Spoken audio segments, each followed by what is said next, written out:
Welcome to the British home front in the First World War.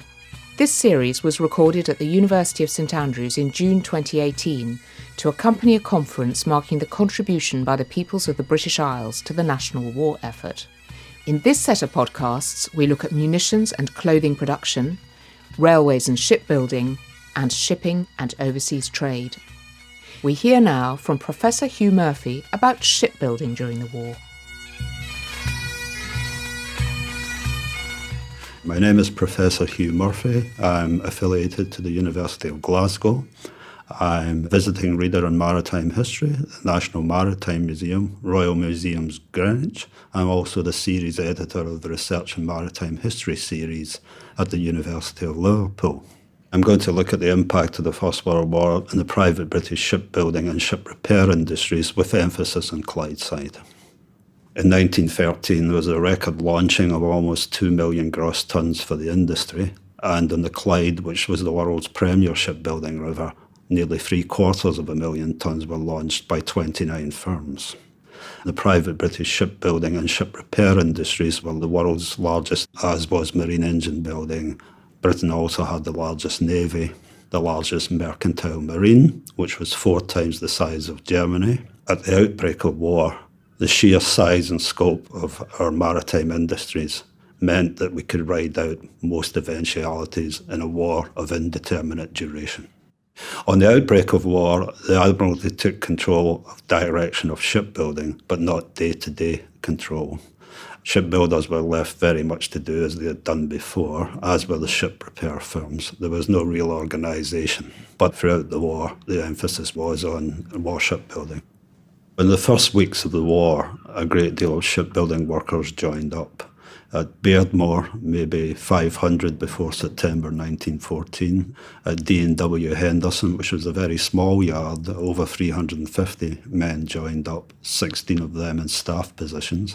And on the Tyne, maybe 1,800 people joined up at Elswick for Armstrong Whitworth.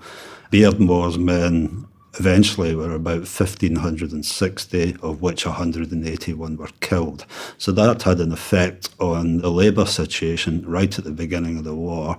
It put the remaining men in a stronger bargaining position, and it also allowed them to ask for the employment of their older unemployed brethren. Shipbuilding was a casualised industry, as was ship repair. It was very much related to demand.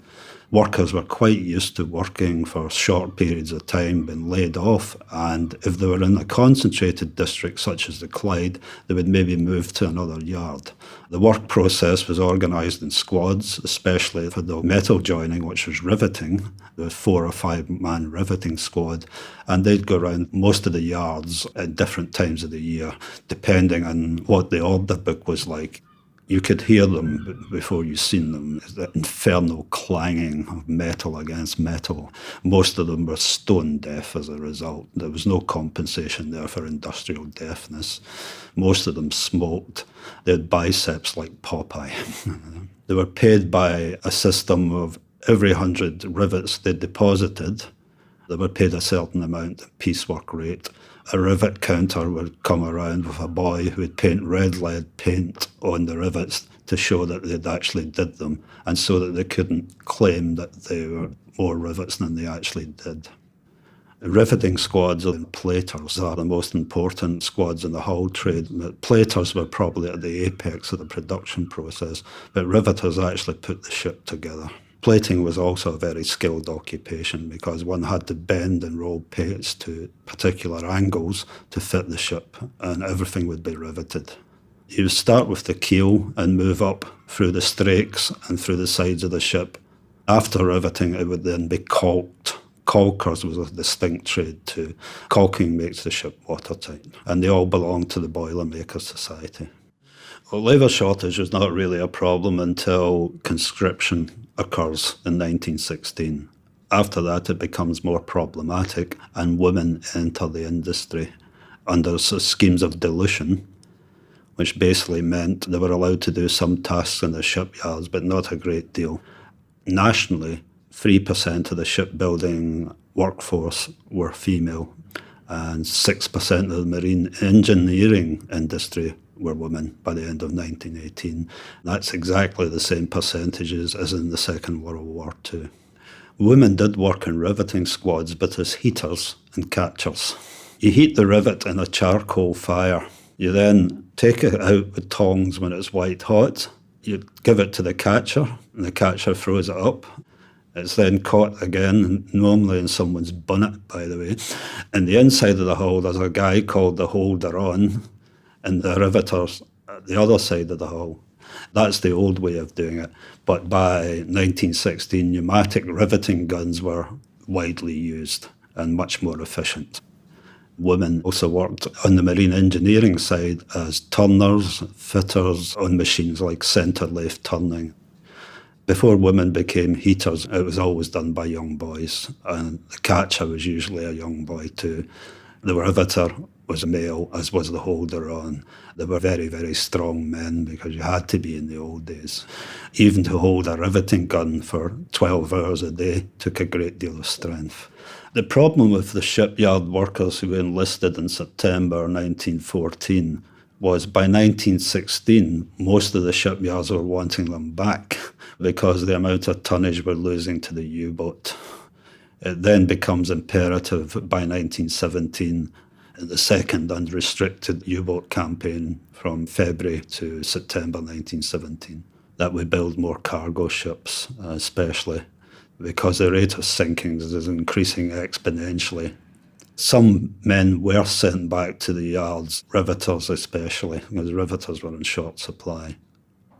The industry in 1914 produced about 1.5 million tonnes of shipping, but that was a carryover from 1913. After 1915, 1916, 17, they produced very little in the sense of mercantile shipping, but concentrated mostly on warship work. From 1914 to 1918, 2 million standard displacement tons of warship was built. And only in 1914 did new construction exceed losses of ships to the U-boat, cruisers and mines. By 1917, there was a programme of building standard ships to government account because the government realised we really needed more ships. As Lloyd George said, we need ships, ships and ships. A standard ship would take about 5.5 months from the keel to completion. So immediately there was a deficit. The new Ministry of Shipping at the end of 1916 ordered 52 ships from Canada, Hong Kong, Shanghai and North America. But it did take some time for the standard shipbuilding programme to get started. The government also instituted a national yard in Chepstow on the River Wye at the confluence with the Severn, but it never built a ship until after the armistice. The private shipbuilders would not divert workers to it. They looked after their own interests. The impact of the war was the industry increased its capacity to build to nominally around 3 million gross tonnes a year. That was done by an extension to existing berths. Also, 2 new shipyards were built, one at Haverton Hill in Tees and one at Burnt Island in Fife, but none of them had produced ships by the time of the armistice. So after the armistice, we had an industry whose capacity had grown by about 25%. There was a short-lived post-war boom as people wanted to replace shipping lost to the U-boats, and we went at very high prices, so that was good for the shipbuilders. But by 1921, freight rates had plummeted, and shipbuilding was in the doldrums because no one was ordering ships. The rate of unemployment in 1923 was 65% of the insured workforce, and by 1932 it was 75%. So the interwar period was almost barren as far as shipbuilding was concerned. There was some ocean lining building after the war, but not many. There was an act called the Trades Facilities Act, which helped shipbuilding in the early 1920s, but it was of limited use. As I say, the interwar period was almost barren until rearmament kicks in 1936 and the warship building firms start getting big orders again. And when you get a big order from the Navy, it's big profits too. By 1938, The warship firms are again in profit, but the mercantile builders are still very depressed. They recover slightly during the war. After 1950, it's the long boom in international trade, but by 1956, Japan has overtaken Britain as the world's major producer. And after that, it's all downhill to the demise of most of the industry in the 1980s.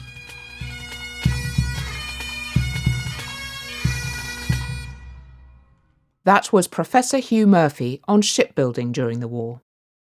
You have been listening to the British Home Front in the First World War.